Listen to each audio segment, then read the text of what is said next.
Assalamu alaikum wa rahmatullah, bismillahir rahmanir rahim, and welcome to the second session of Islamic Conversations. This is a particular series where I bring very interesting people who are going to give us their insights on usually a current issue.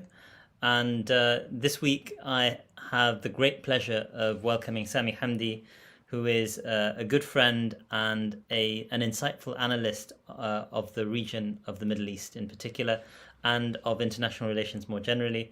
And this week's session, I'm calling it The Future of Islamic Politics in the Middle East. And I hope that I'm going to be able to pick your brain, Sami, for the next hour. I understand you're a bit short on time, so we're going to keep this week to the hour, which is usually our sort of minimum, so to speak. And I'm really grateful for your time, to be honest, because you are someone who is in constant demand, I notice, on the part of various news outlets for your commentary on what's going on in the Middle East.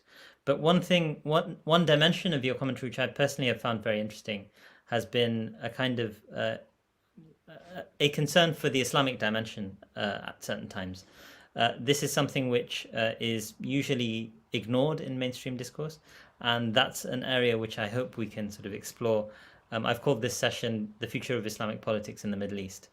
I'd first like to just let people know, if you want to have any sort of direct interaction with Sami, you can write comments in the chat, and we'll take your questions and comments as we go. Please, don't forget to like, follow, and subscribe.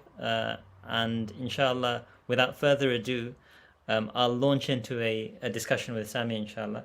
And I just wanted to start off by commenting on, you're reasonably active on social media, and you posted on Twitter, I think it was 2 days ago now, a picture of some of the region's most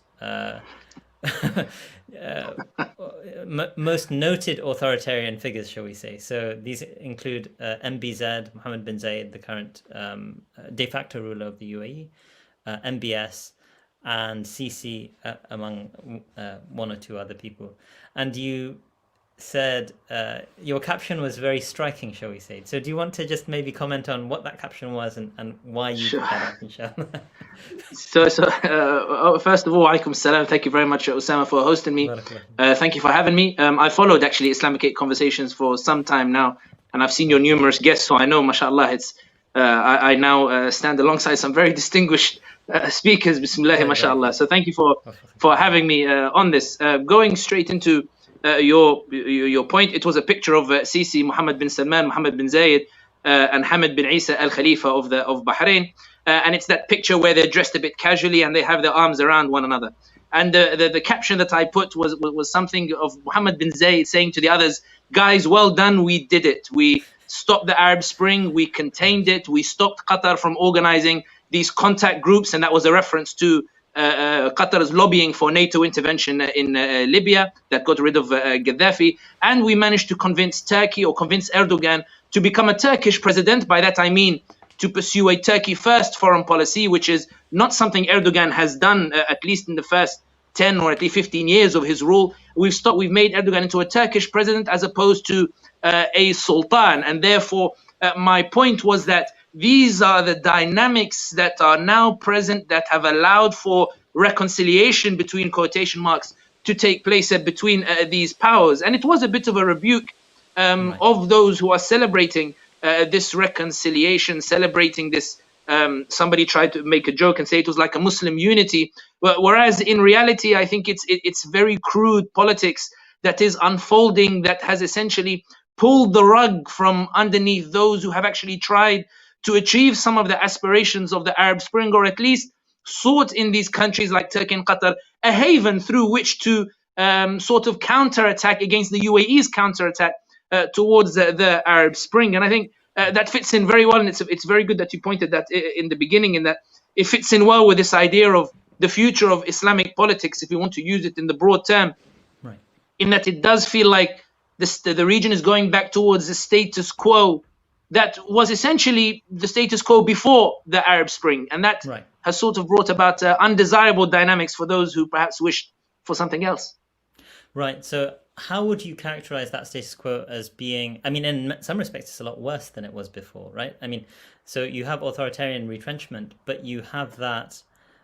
In some respects, the one of the areas that I'm personally interested in is ulama's discourses, and the discourse of the ulama in support of authoritarianism seems a lot more accentuated in this, So, and you have Islamic groups, activist groups in the region, very often allied to countries like Qatar, the Muslim Brotherhood in particular, also had very close relations to with Turkey until very recently. And all of these groups suddenly find themselves, well, not suddenly, over the last almost decade now, have been repressed in very severe ways.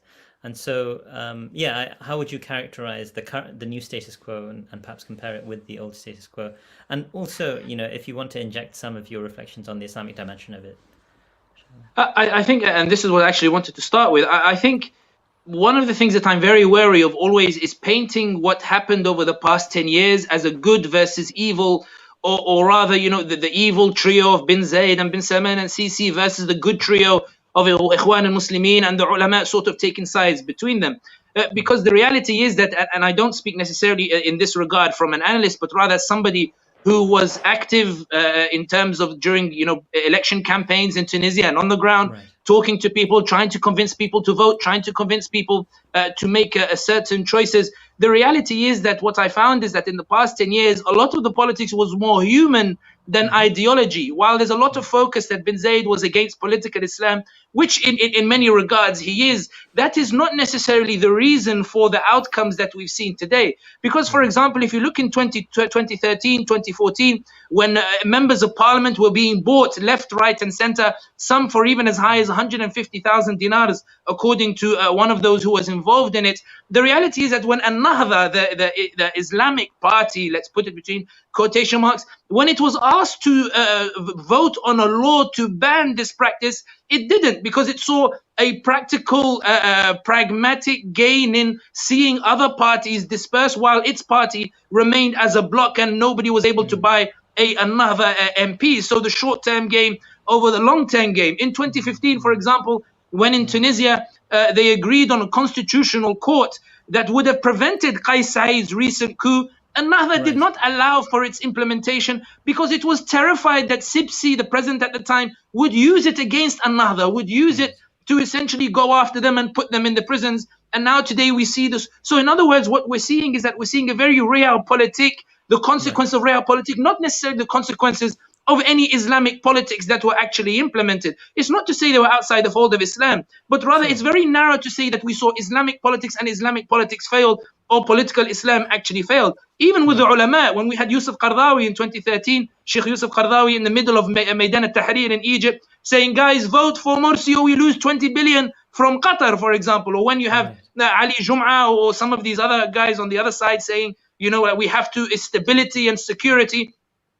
And there's also the other personal dynamic, which is when you look at Sheikh al-Mghamsi, the Imam of Masjid Quba, somebody who I used to listen to on a regular basis, a very, mashallah, eloquent individual, or Sheikh Aid al-Ghani, who I had the pleasure of sitting with on many different occasions.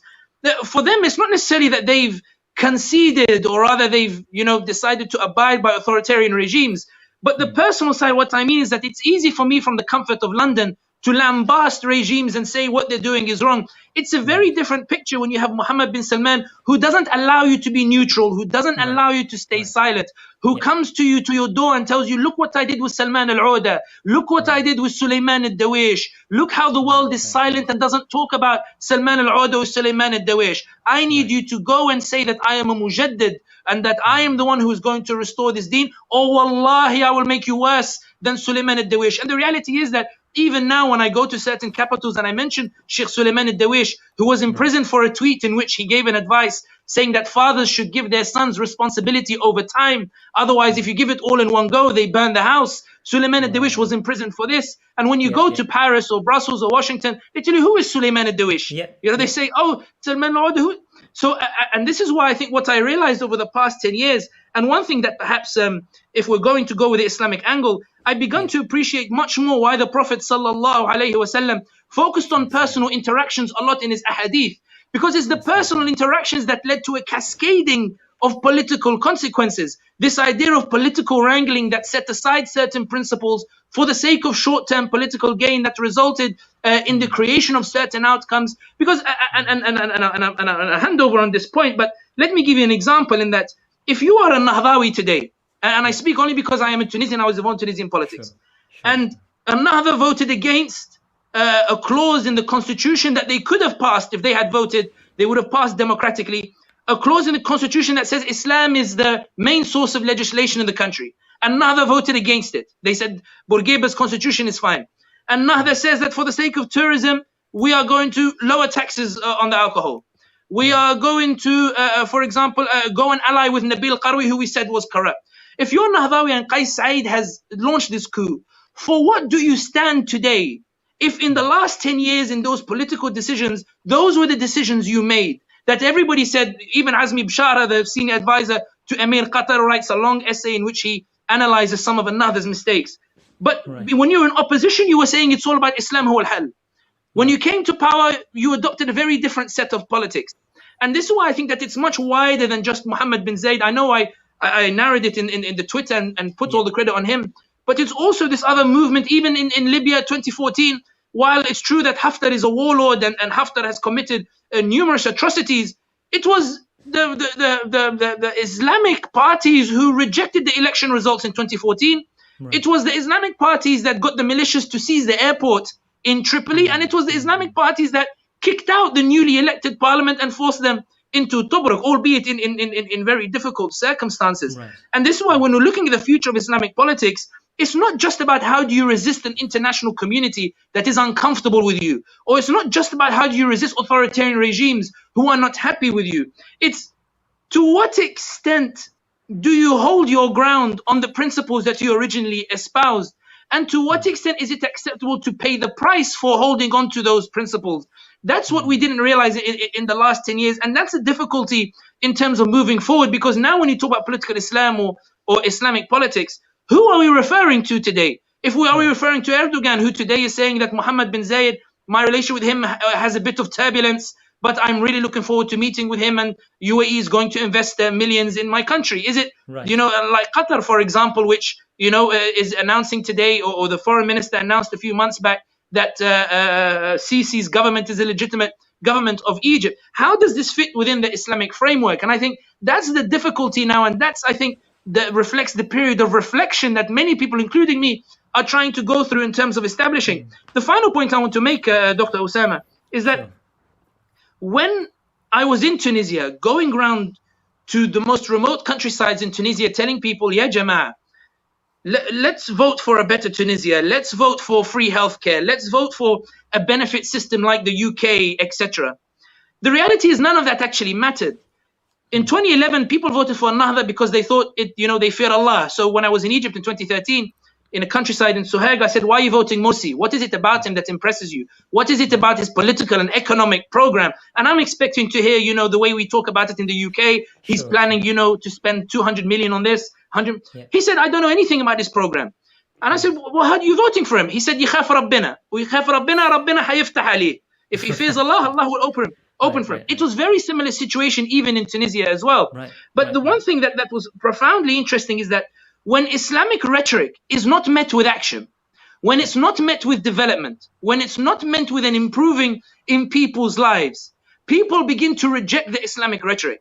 When people hear that you are telling them, قال Allah and قال Rasul, and everybody accepts it, and everybody believes that in your faith, Allah is going to open the seven heavens and the earth, يرسل السماء عليكم مدرارا ويمددكم بأموال وبنين ويجعل لكم جنات ويجعل لكم أنهارا, for example. This is what people expect. But when you come to power and you insist on the rhetoric without delivering on action on the ground, this is what I think where the disconnect was. The focus on the form as opposed to the actual substance.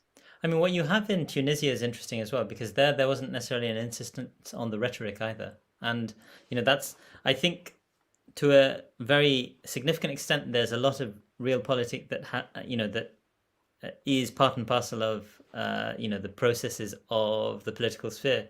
And we can go to early Islam and see the way in which a lot of the sort of disagreements and indeed the fighting and the fitan were, consequences of, amoral politics, if we want to say, or perhaps in some instances very stridently immoral politics as well. And so, I think in a sense, I think your critique is very well placed of the way in which Islamic groups have ended up at this state in which they find themselves. I wonder to what extent this is something which would have been beyond their control, even if they quote unquote stuck to their principles. People, when in the early period of the Arab Spring, and I remember reading an article by Sami Hamdi, one of these analysts in the region, and a sort of graduate from my center at Oxford, but he was basically saying that Tunisian Nahda politicians are they play very fast and loose with their Islamic sort of political identity in a way that, I think in Egypt, a Muslim Brotherhood member was saying that, or actually a liberal was saying that, we can't say what Nahda says in Tunisia, right? So, I mean, in a sense, people like Shadi Hamid and others, and you will have, a good understanding of this as well, were arguing that actually in the Egyptian context, Nathan Brown was saying this as well, people were trying to argue, I'm more Islamic than you, right? Because the Islamic context was so sort of like, and they were affronted by Erdogan's suggestion that they have a secular state. I think this was in 2012. Yeah. So that option, in a sense, the option of being rigorous and adhering to a conception of the Islamic political sphere, was tried out in a place like Egypt. The alternative option, which was a Nahda, which actually tried to, in a sense, at least according to analysts, and you can tell me better, tried to adapt to the 2013 sort of coup of Egypt and say, okay, we're going to relinquish government, etc., etc. That also has ended up where it's ended up. They're engaged in political maneuvers, and politics is very much about political maneuvers a lot of the time. But here's the strange thing, Dr. Usaama, in that if we accept the accusation that another play fast and loose, I don't want to throw that out, and I don't want to say that I confirm or I deny that. The reality is that in Tunisia, and this is the point that perhaps I wanted to make, which is not to deliver a conclusion, I think the jury is still out, but rather to emphasize that the voting tendencies were heavily influenced by an affinity towards the Islamic identity.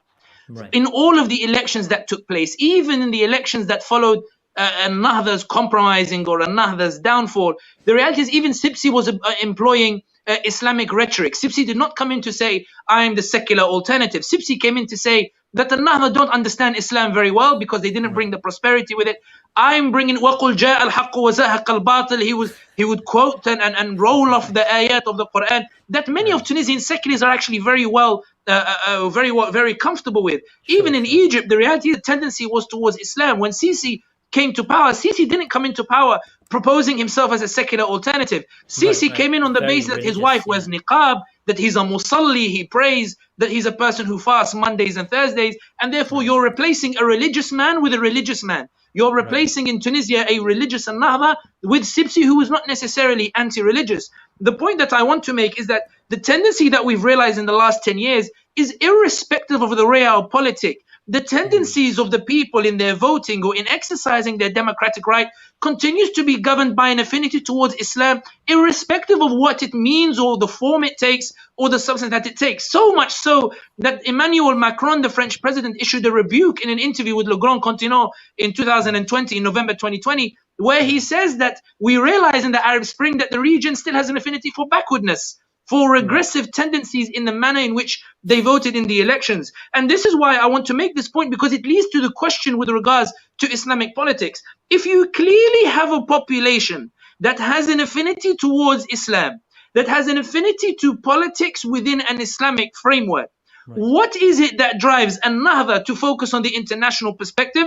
Or what is it that drives Ikhwan in Egypt to essentially sort of play it on the fence in terms of, do we go left, do we go right, do we take the 1% interest with regards to the IMF monetary loan? Do we send a letter to Shimon Peres, or do we send a letter to the Israeli president, As-Sadiq al-Hamim, which apparently came out in the news? I have no idea if it's true. I asked Dr. Mohammed Sudan, who was the head of foreign relations for the Freedom and Justice Party. He says, Wallahi, it never happened. It was something set by protocol, and Morsi tried to retract it. But the point is that what is fascinating about the development of Islamic politics since the Arab Spring, and I won't necessarily talk about it before, there's a lot of literature on that, is that you continue to have this population who have the affinity towards Islam.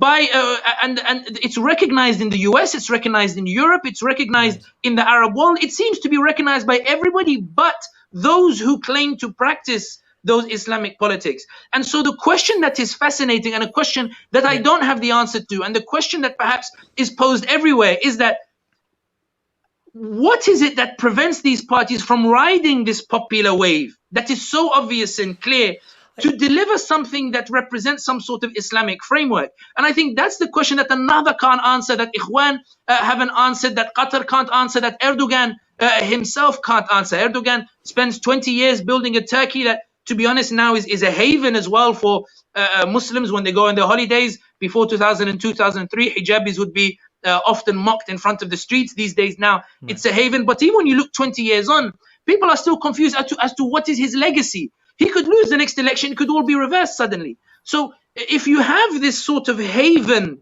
that is conducive to Islamic politics, that makes Mohammed bin Zayed say to Obama that if a man stood on the top of Mecca and claimed he was the Mahdi and that he was going to establish Islamic rule, 80% of my army would go to join him. This is in a New York Times article. You can find it on Google. When bin Zayed says this to Obama and says, this is the reason why you should support me and support Saudi Arabia and support Sisi's military coup in Egypt. What is it? Why is it that bin Zayed appreciates the potency of that popular affinity in a manner that the Islamic parties or the Ikhwan are unable to channel in a manner that can be reflected? And while you make the point, Dr. Usaama, which is very valid, which is that perhaps they didn't have the space, perhaps they were constrained. The reality is that in 2011, Nahdha were in power, so much so that I remember when we were going around in the campaigns, they'd be the bodyguards for the candidates. And they would all have the alamat al-sajda suddenly. So one day we're in a conversation with one of them in 2014 after Nahdha fell. And one of them remarked, and I know anecdotes are very bad form in these discussions. I know they're very, but one of them said, Wallahi, when Nahdha won, we were so terrified that we decided to burn our head over here so we could fit in, because we felt the wave was going that way. So in other words, that the argument that they weren't in control, with Nahdha, it's almost as if they didn't try. And with Ikhwan al-Muslimin, Muhammad Morsi, it was almost as if they underestimated the army. You know, when Muhammad Baltagi, you know, I know he's in prison, Allah yafuk asr inshallah, and I know that he's due for execution unless Sisi overturns it. But Muhammad Baltagi from day one was saying, you know, lan nasmah. And the reaction I remember of somebody next to me was, he's not even in power yet. What do you mean lan nasmah? Like, what do you mean you won't allow? You don't have the power to be able to maneuver yet. So I think with the realpolitik, it's true, but I think more than that, or beyond that, the question is not necessarily why did Ikhwan fail? I personally, and I could be wrong, my question is that how do you have a region that clearly demonstrated in free and fair elections that it has an affinity for Islamic politics? How is it that the parties who are supposed to implement it are unable to channel that? And that's a bewildering question. So let me sort of give you perhaps you know, I'll speculate on an answer, but I think some of your comments actually contain this answer to a certain extent, and there's other bits, and I'd like to hear your thoughts on them. But, you know, you pointed out that, you know, in a place like Tunisia, you have, and indeed in Egypt as well, you have a situation where everyone's trying to draw on Islam on some level, right? And so then it becomes a claim of authenticity, and that's quite a sensitive claim, right? I mean, it's basically saying I'm a true Muslim, you're not a true Muslim. It's you know, it's on the path to a grey area of tabdi' and takfir and tafsiq that gets very messy very quickly. And so I can understand that people will avoid trying to do that. You know, trying to. I know that there were some statements of some people saying things like Sisi is kafir or something like this, but that's a very dangerous path to go down, right? And you know, that's a lesson that they learnt from the 1960s, shall we say? And so there's that element. The fact that in some respects the religious rhetoric of Ahmed al-Tayyib, or the presence of Ahmed al-Tayyib and the Noor Party, Ali Gom'a in particular, in a place like Egypt, or as you mentioned, someone like a Sibsi saying "Ja'a al-haqq wa zahaqa al-batil," shows that there's a kind of fickleness also to that intimat, that sort of affiliation, because the average Muhammad on the street wants to have a pious person, but piety comes in various shapes and sizes, right? I mean, Ali Gum'a famously in his At-Tajriba al-Masriya says something to the effect of, and this is, we know this from the 1970s and Sufi Abu Talib and all these people, that Egypt is an Islamic country, right? The Sharia is, or the Mabadi' al-Sharia, or whatever they have in the constitution, is there. And so why, and a Sharia wasi'a, according to people like Goma and others, I don't know if it's Goma, but Tantawi, bank interest is perfectly halal, for example. When you have that level coming from, a sheikh like Tantawi, people might say, he's been bought out, but he is recognized. I remember seeing a debate on BBC Arabic with Yusuf al-Qaradawi, not a debate, but an interview. And the presenter basically says, well, Tantawi gives this fatwa on, Palestine, for example, saying the Rafah border is, should be closed or whatever. And Qaradawi says, I completely, think that's completely wrong, and I give the opposite fatwa. And he's saying, are you going to say that Tantawi is sort of like, is he yatala'ab bid-din or something like this? This is from 2009. And he said he refuses to say that. He says, no, he has his right to ijtihad. And when people recognize that actually the deen is wasi' in a way that can be confusing very often, it limits the way of creating these discursive contexts where you can say very in a clear-cut way, come with me and I will show you the way of religion. And this is also probably why the ulama have been conscripted so aggressively in the in the counter-revolutionary context. And so, I think it's interesting. I think you make a very valid point, but there's another angle to it as well, in that what I found, and again, anecdote, and I don't usually throw anecdotes out, but this is just to open up the floor to understand what I'm saying. So in Qayrawaan in 2014, I went with a group of people to encourage people to vote. Doesn't matter for what party, but just go and vote, exercise, because there was fears that there would be apathy or non-voters, which would affect the legitimacy of the elections. And I stood in a cafe in Qayrawaan, and there was a group of people, I'd say about 30, 40 people, and I was telling them, ya Jama'ah, go and vote, exercise your right, let's do our duty, let's go and, and vote for the ones who can actually bring the prosperity. Right. One of them shouts and goes, hey, but how much are you giving out though? I said, what do you mean, how much am I giving out? They said candidate X came this morning, gave everybody 20 dinars. The other candidate gave the other person 30 dinars. How much are you giving? When I said to them, I said, guys, I'm looking for people of honor, people who love the country and want to improve it. He said, he comes from London dressed in a nice Macintosh and tries to tell us to go and vote. Yeah, if you weren't belonging to the tribe from next door, we would have hounded you out. But because you belong to the tribe, respect, yani walk on. In 2019, in a place in Sidi Bouzid, in a place called Ulad Hafuz, there was a candidate, Nabil Qarwi, who came second. Nabil Qarwi was famous for using his charity to give cardboard boxes with macaroni, tomato sauce, and other goods that a lot of the poor were denied. I'm not going to laugh at the cardboard box. He went to the poorest areas and delivered these boxes to the house. When I went to some of these houses and said, go and vote for this particular party, don't vote for Nabil Qarwi who's trying to buy you, they say the state ignores me for 60 years. No one comes to my door. A man comes and brings me food and brings me whatever, and he climbs the mountain to give it to me. Wallahi, I only vote for Nabil Qarwi. And Nabil Qarwi later took those votes and forgot about them later on. But irrespective, the point that I want to make here is this, in that what the issue I have is that a lot of the debate does focus on, what does Islam mean in the form of its constitution?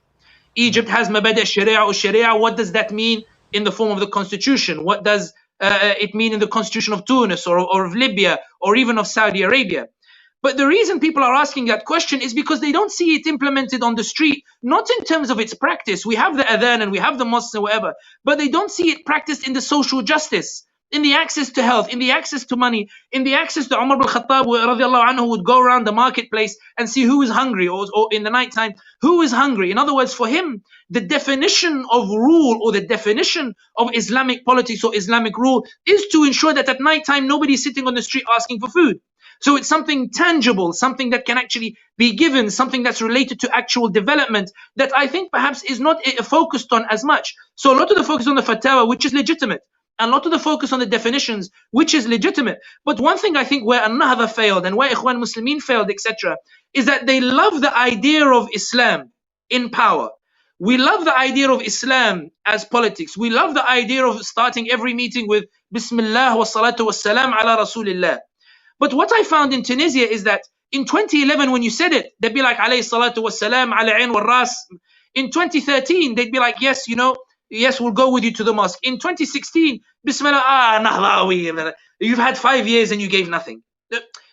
In other words, that disconnect between it. And I think how that gets reflected in the debate is very strange, because even now, for example, with the reconciliation taking place between Turkey and Qatar, we're still talking about political Islam, anti-political Islam, etc. Whereas if the Arab Spring, if you're arguing that the Arab Spring came organically from the people, not from the top, it didn't come from Turkey or Qatar or from the US or from France. It came from people demanding in and of themselves. The logic should be that they dictate the way the debate evolves. But what we've done, and I'm guilty of it, is that we took those who reacted to what the people, so we made them the core dynamic, what bin Zayed thinks, what Turkey thinks, what Qatar thinks. And we forgot that at the core of it is an element that can append all of Turkey, Qatar and UAE together.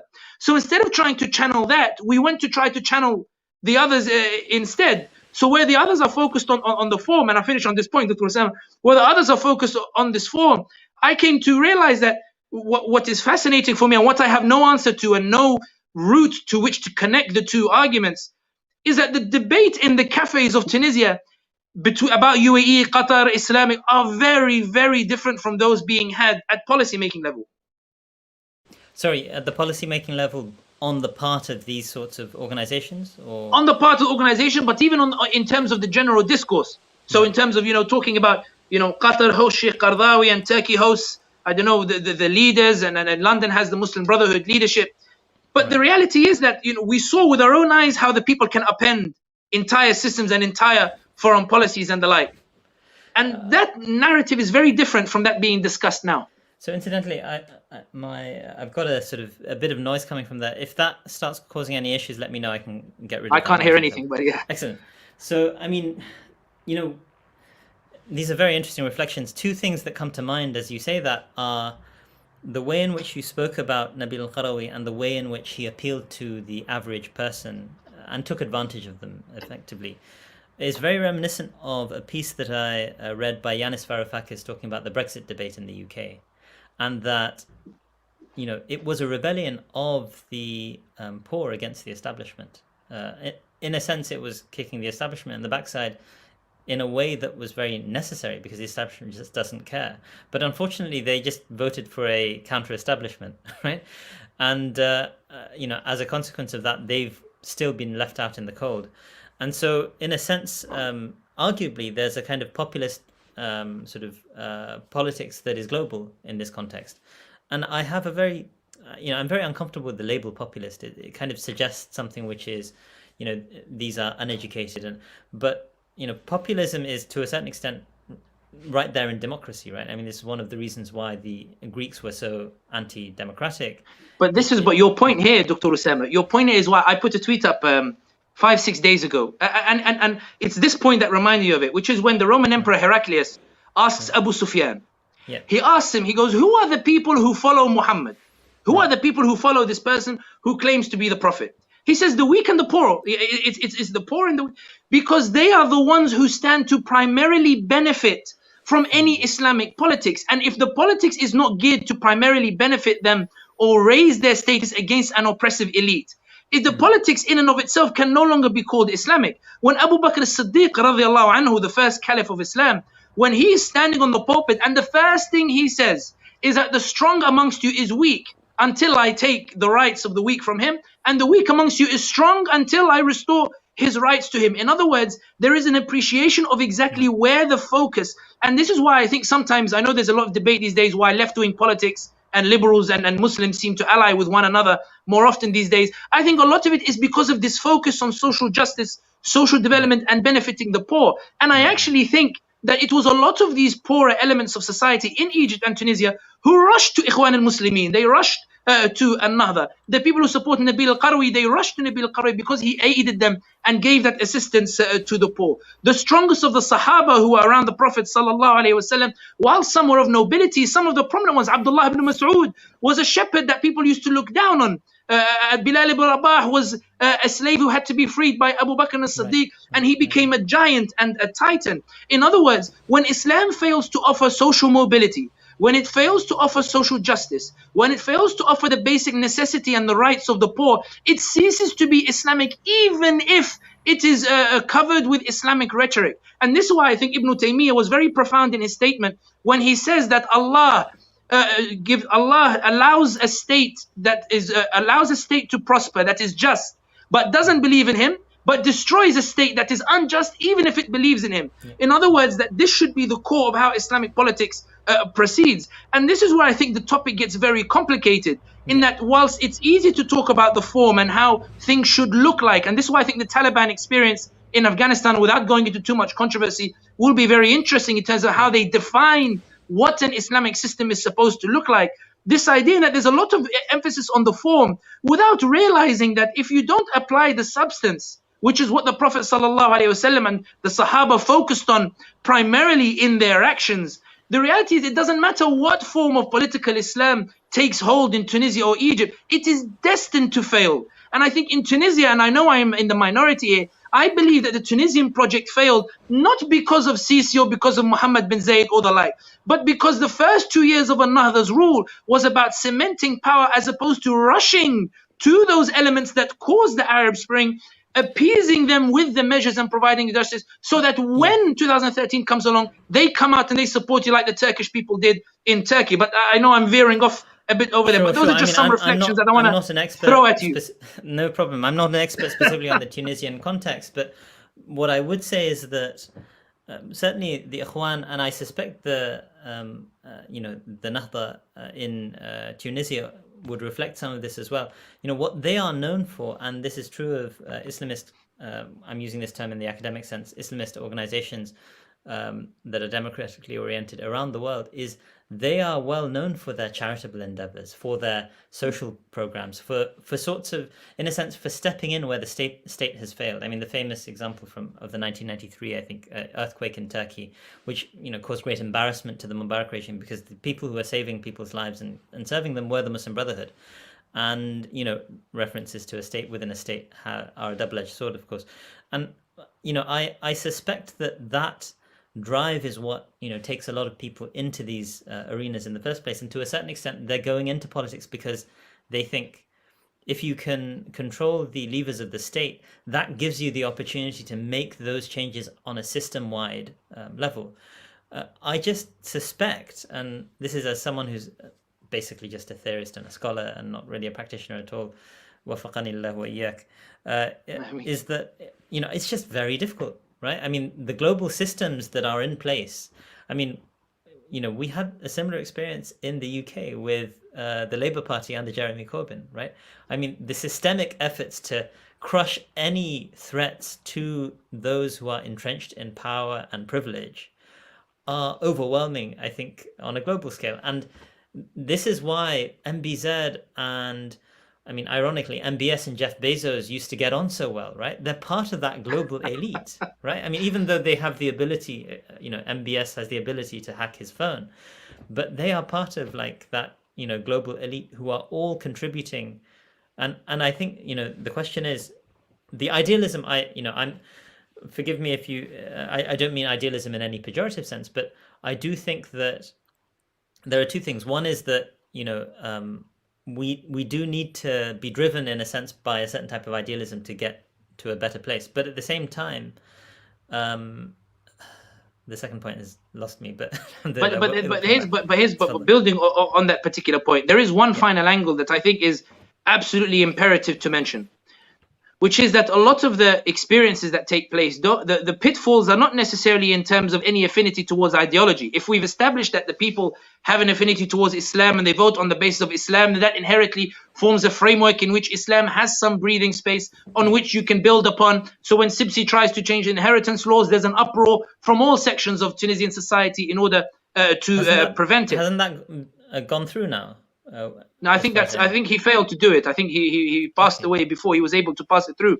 But there's another point in this which is actually very interesting, and it's something that somebody in Tunisia at the time on the campaign trail remarked to me, which is when Allah says in Surah Al-Abasa, he starts with Abasa. Forgive me, someone's just saying, are you taking any questions? I'd like to say that we will sort of address.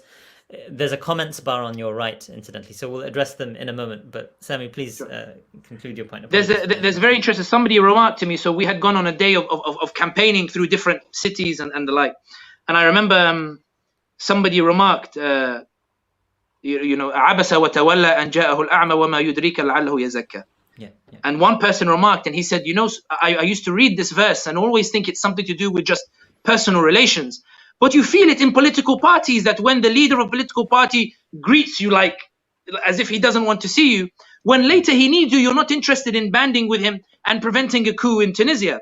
When you're sitting with somebody and where he sits in the room, or if he sits next to you, if he sits to your right, if he sits to your left, if he has the largest piece of chicken on the table, or if he has these things all played a factor. What I found, which was quite fascinating for me, is that in SOAS, I used to focus a lot on the abstract terms, and I loved it, the discussions with the brothers in the Islamic Society, and with I played on the SOAS football team, and we traveled to Ghana and Turkey, and we used to have these discussions. We were very a mixed team and diverse team.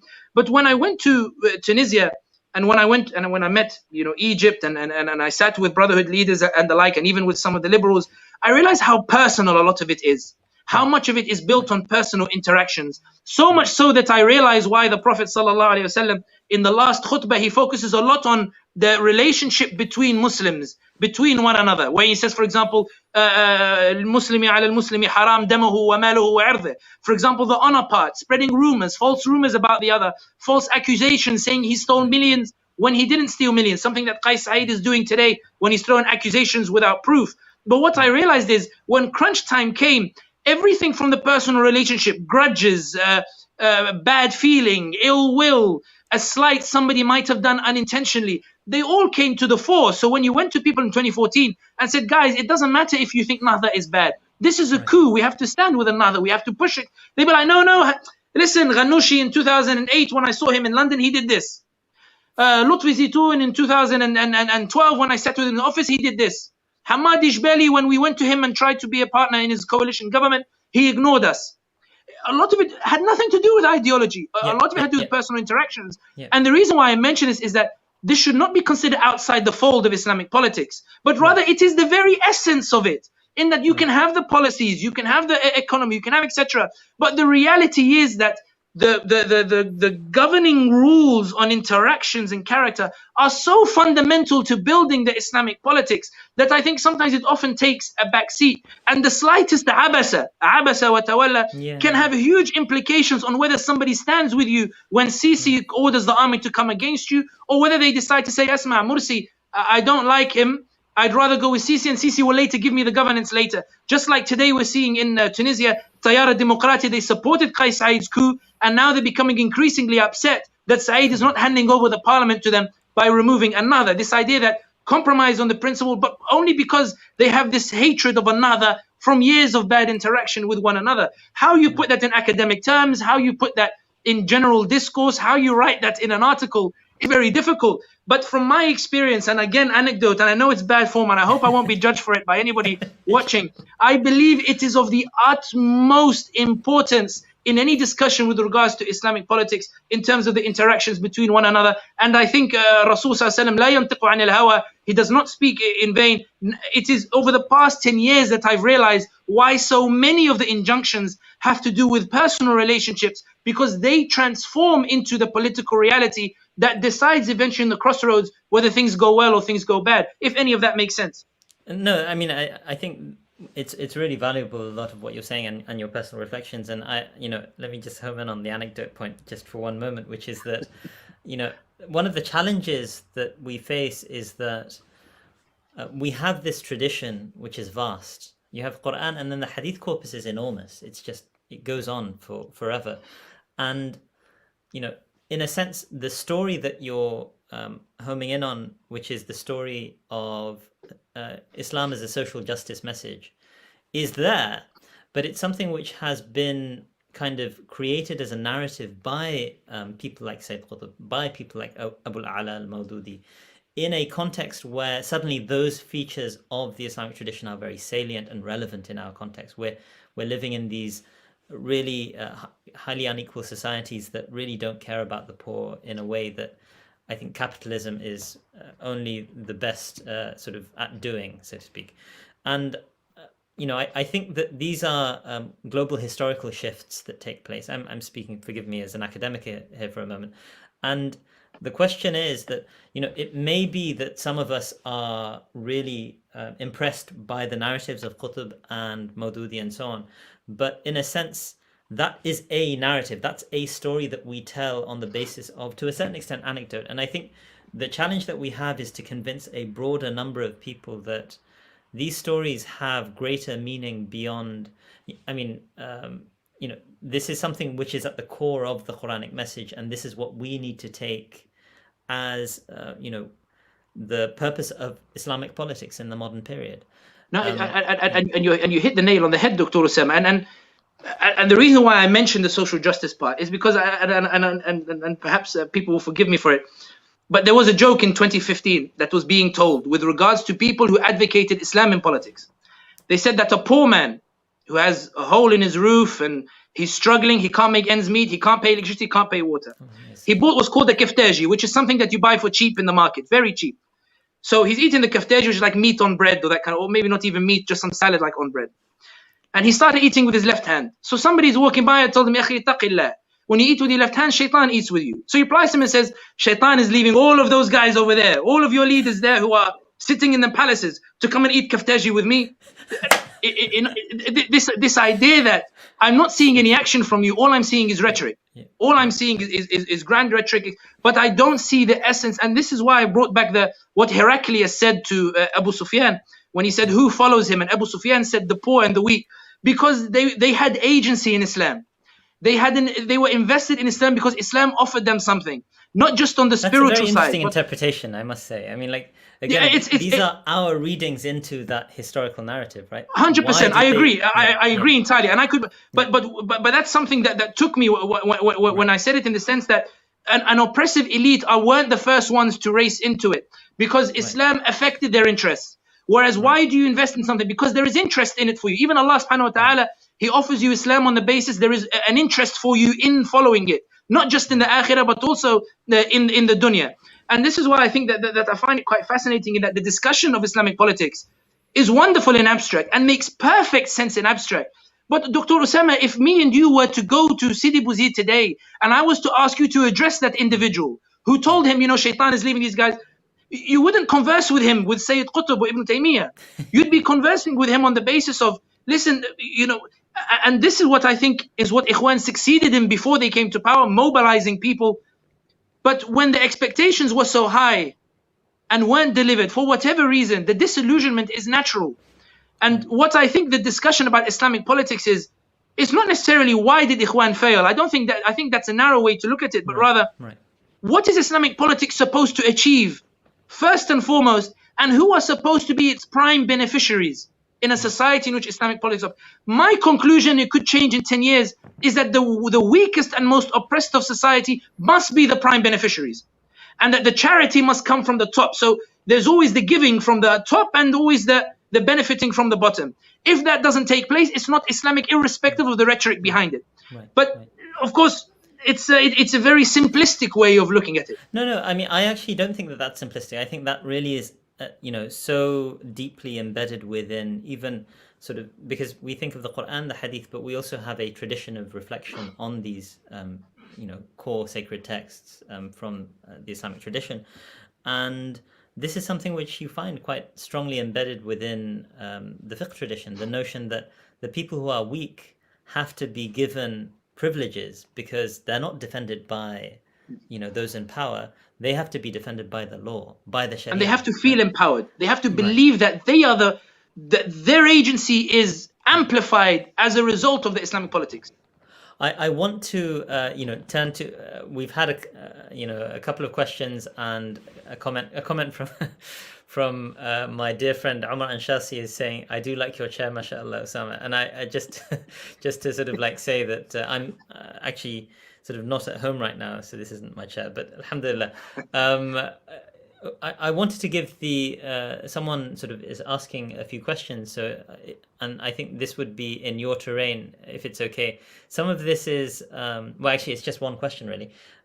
It's about the Taliban, so it's very topical. And if it's okay, I'll direct this your way because you're far more informed. SSKK asks, how might the Taliban governing, however it goes, have an impact on Islamist movements across the Middle East? Very interesting question. That's a fascinating question. I am aware of the time. I have about 3 minutes, but I will give a comprehensive answer to it. With regards to the Taliban, I think it's important to stress that if the Taliban had defeated the Americans in 2011, it would have had a huge impact on the course of the Arab Spring. But the Taliban victory against the Americans comes at a time in which all of the powers in the region, including the Islamist parties, are coming to some sort of status quo, some sort of norm, whereby the Ikhwan agency or the agency of the Islamist movements is severely diminished today in a manner that it was not in 2011. So the reality is that even if they wanted to ride this wave, they would struggle to do so. Moreover, the lessons of the Taliban victory have already been learnt by the Islamist movements in the Middle East. This idea that the US only respects power, it doesn't respect principle or the like. If you're powerful and strong, the US comes to you and asks to see if there's any room to operate together and uses your utility. If you're not strong, then the US has no interest in you whatsoever. And I think that's what we're seeing with regards to the Taliban. That's why I don't think it will have that much of an impact. Moreover, I think the Taliban, as we're seeing from their rhetoric, trying to get close to China, trying to get close to Russia, and the like, trying to desperately searching for international recognition that Erdogan is sort of undermining with his pursuit of the airport in terms of exposing the Taliban's concerns over their internal divisions and exposing Taliban's concerns over international recognition. I think all of this suggests that Afghanistan will have its unique circumstances, and I think it's exaggerated to think it will have a huge impact on the trajectory of Islamist movements going forward. So, I mean, this is talking about the Taliban, but the same person actually has put in a comment about, and this was earlier, as far as I recall, when we were talking about why the Muslim Brotherhood were sort of, in a sense, talking about IMF loans and all of these sorts of things, and not really sort of, as Shadi Hamid puts it, the Muslim Brotherhood are to the left of the Egyptian electorate that is interested in having them in power. Because I'll finish it in just 1 minute, Dr. Usaama, just because I'm quite pressed. But in terms of this point of the Taliban, I think that in the Middle East or in the Muslim world, it's being seen uniquely through an Afghan lens, primarily because the dynamics in the region today are not like they were in 2011. The reality is that even if you're looking for a lightning rod to channel what the Taliban have achieved in Afghanistan, it's non-existent. Qatar, UAE, Turkey, Egypt, they're all tired, they're all suffering from fatigue, they're all coming to a stalemate, they're all shaking hands. Libya is winding down towards elections. Ethiopia and Sudan, there's going to be mediation between them. The reality is that I think that Afghanistan is still quite far removed. I think, interesting, it will affect Pakistan more than anything else. Pakistan, which supports a form of governance that some people say it won't accept for itself. Jazakumullah khairan. I understand you're very short on time, but thank you for giving us, from your time, and hopefully we'll have a future opportunity to continue some of these conversations. It's an honor. I'm glad to join a distinguished list of speakers, and thank you very much, Dr. Usaama, for having me. Much appreciated. All right, take care. We'll see you when we see you. Fi amanillah. Wassalamu alaikum wa rahmatullahi wa barakatuh. I'm just going to put an outro.